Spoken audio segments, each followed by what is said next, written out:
The problem is a lot bigger than we initially thought, and we've heard from a number of our viewers, people who are hurting from the pandemic, now literally scrambling to figure out why they are being billed by the government that they thought was helping them. You say hi. Jenna Reeker's toddler son Jax is all that's been keeping her going. And I feel like at this point, as a single mom, I've just been given the short end of the stick. Back in March, the Bridgeton native was furloughed from her customer service job exactly 1 year to the day after she'd received an award for her hard work. To be told that I wasn't working was a lot. She applied for unemployment, was accepted, and started getting payments, money she and her son couldn't live without. My car, taking my baby to and from doctor's appointments, and my house, my electric, water, sewer, gas, everything. In August, the payment suddenly stopped. She assumed the benefits had just run out until just before Christmas, she received letters from the state of Missouri, overpayment determinations, In all reality, a bill. telling her she had to pay the money back. I'm at a loss. I don't even have words. The letter stated there was an unintentional error or omission on her part, though she had no idea what. I filled out the paperwork and I sent it in. I don't know where I erred. But if I did err, why wouldn't you contact me or call me? Unable to get answers from the state and thinking she was entitled to the funds she'd been receiving for months, she was simply stunned. Are you going to come and take the clothes off my child's back because that's what I used to buy with some of the money? Are you going to come back and take the dirty diapers out of the trash can? Because I had to buy diapers and wipes and I used the money for that. Is there any realistic way for you to pay any of that back? No. I mean, I can stop buying groceries. I don't know what else they want. I don't have anything to give back. If the state overpays someone, that's on the state, not the individual. We took the issue to Jenna's state senator, Democrat Brian Williams. I was raised by a single mom, so I know how difficult it is to survive. But let alone have the state make an error and then hold the individual accountable is completely unfair. To figure out if this was a bigger problem, News 4 Investigates requested and then analyzed raw data. According to the state, over 11,300 people were incorrectly paid from the federal Pandemic Unemployment Compensation Fund since the start of the pandemic. The total loss, according to the data, more than $44 million. We dug a little deeper, and of other states that reported, it appears Missouri lost more money to overpayments than Illinois, Indiana, Michigan, even New York. The Show Me state seeing the second highest losses in overpayments, only to the state of Washington. The state has to take responsibility, and that's a good reason to not make mistakes. Senator Williams says he wants more answers from the Missouri Department of Labor. Over a period of weeks, News 4 requested an on-camera interview with state officials. Instead, a spokesperson for the Department of Labor sent a statement saying, quote, if the individual disagrees with the DES's decision regarding an overpayment or believes it is incorrect, they may file an appeal with the division's appeals tribunal. They told us they could not comment on Jenna's case specifically. I can't even believe that you guys were actually able to help me. I'm grateful and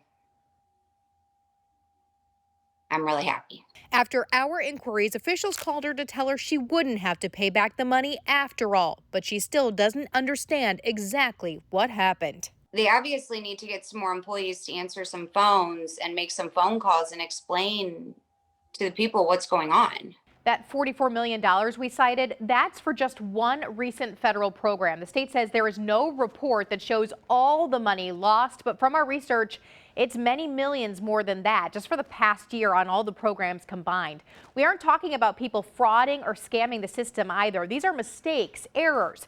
The state refused to do an on-camera interview, but after we pressed for more answers, said in a statement, quote, the division is obligated per federal guidance to ensure that those receiving benefit payments are entitled to those payments and to collect overpayments when we discover fraud, errors, or omissions that were made by claimants, resulting in them receiving funds to which they were not entitled. Now, just to reiterate here, some leaders say this all, though, falls on the state. It's their responsibility, so we'll keep digging for more answers. I'm Lauren Traeger, News 4 Investigates. Over the last few weeks, and especially after our story aired last night, I have heard from hundreds of people who got letters from the state of Missouri, shocked and worried. So we took their concerns straight to top leaders. If I don't have something by the end of January, I'm on the street. Bridget Freschetti is one of thousands now in debt to the state of Missouri. Yeah, they said I owe $5,360. Now they want $2,400 paid back to them. And I said, no, actually, you owe me money. Few say they can get any answers. You can hold on for 4 hours, and all of a sudden they'll say, your call is important to us. Please try again later and hang up on you. I'm at a loss. I don't know what to do. People all around the state receiving letters, some saying there was an unintentional error or omission in their unemployment benefits, and as a consequence, they have to pay back the unemployment funds. Many of them received over months, money they say they desperately needed. You're going to come and take the clothes off my child's back because that's what I used to buy with some of the money. News 4 Investigates revealed data showing the state says over 11,300 people were overpaid under the federal pandemic unemployment compensation fund. The total amount, over $44 million.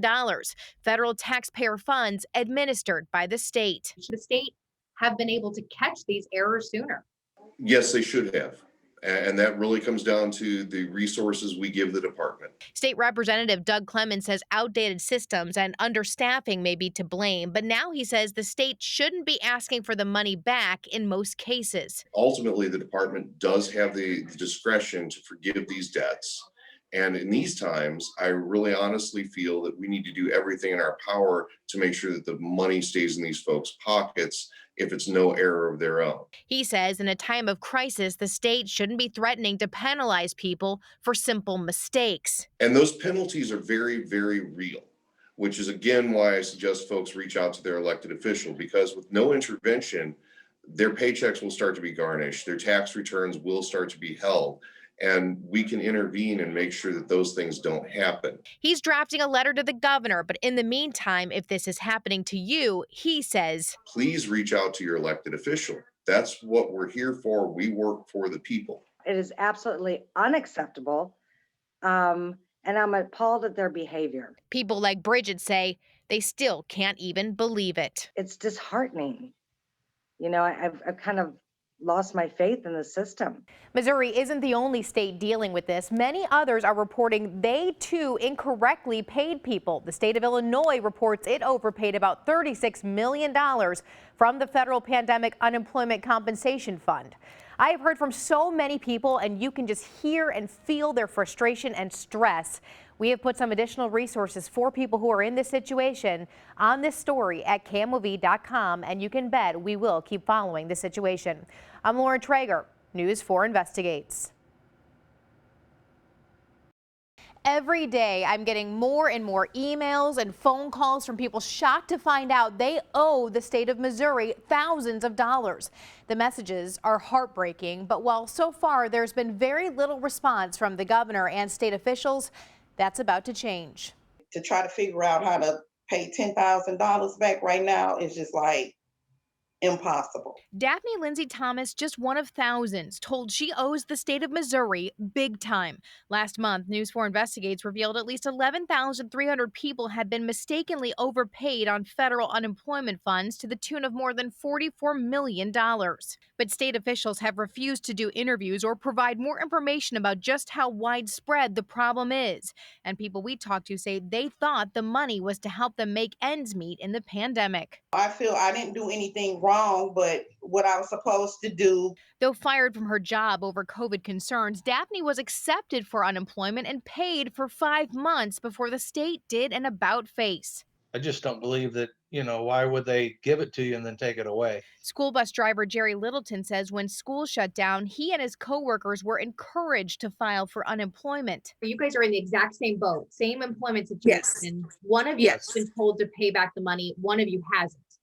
That's Yes, correct. Jerry completely confused by the state's actions. No fault of yours, no omission on your part, no fraud on your part, but you need to pay this back because we made a mistake. I'm like, Okay. This is absolutely a crisis. I would characterize it as nothing short of that. And it's a national crisis. Michelle Evermore with the National Employment Law Project says citizens shouldn't bear the burden of states' mistakes. They have to look for mistakes as a matter of law, but it took them so long to get around to it that people had accrued huge balances. Federal law, she notes, allows states to waive the debt. And so generally what that means is if the agency made a mistake or if the person made a good faith error and recouping that money would produce serious hardship, then that standard should apply. Some people actually did try to fraud the system, and we know that. To give them a free pass when they intentionally did that is one thing. But recently, Governor Mike Parson indicated a whole-scale waiver isn't in the cards. If you got more money than you should have an obligation to pay it back because you're taking it away from somebody else. Not the relief many hope to hear. It's just heartbreaking.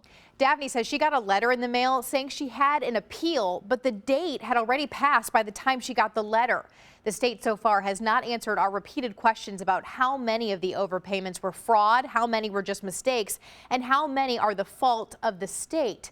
This whole issue is coming before a hearing in Jefferson City tomorrow afternoon. In the meantime, if you want to get in touch with your state representative or the governor about this, we've got information for you on this story at KMOV.com. I'm Lauren Traeger, News 4 Investigates. Lawmakers on both sides of the aisle are now expressing concern about why state government mistakenly gave out millions upon millions of your tax dollars, especially because they say regular people, many seriously struggling during the pandemic, are being told to pay back the money or it will be taken from them. I'm fuming that y'all did something wrong. At a hearing in Jefferson City Tuesday, lawmakers asked the head of the Department of Labor to explain what's become a major problem across the entire state. Last month, News 4 Investigates first told you at least 11,300 people had been mistakenly overpaid on federal unemployment funds to the tune of more than $44 million. Despite the fact the state has previously told News 4 they couldn't provide more data, Tuesday we learned that the actual numbers are 46,000 people impacted and $150 million mistakenly paid. Department of Labor officials have refused to interview with News 4, but Tuesday in the hearing, the director stood firm about recouping the money, even in cases of non-fraud or pure mistakes. At the end of the day, we take this responsibility very seriously that we are entrusted with taxpayer dollars to pay out a benefit for which people have to fulfill a particular criteria. It was the state's error. It wasn't the individual. They weren't doing it out of fraud, or they weren't trying to defraud the government. They legitimately needed the money. Republican State Representative Jared Taylor from near Springfield says he, like News 4, has heard from many people fearful of how they would ever pay this money back. He and other lawmakers now looking to waive people's debts to the state. It's our responsibility in government oversight to hold government accountable, no matter who's in office. I think that we expect, as taxpayers, we expect our government to work for us, and we deserve to know what happened if there was an issue and how do we address the problem going forward so this doesn't happen again. Some other lawmakers are filing legislation to try to fix this problem. The labor director claims overpayments like this are just a normal part of the process, a small one too, even when it's not in a pandemic. But the volume is just so much bigger because of the coronavirus crisis. Certainly a lot more to come on this issue, and I'll be on top of it. I'm Lauren Traeger, News 4 Investigates.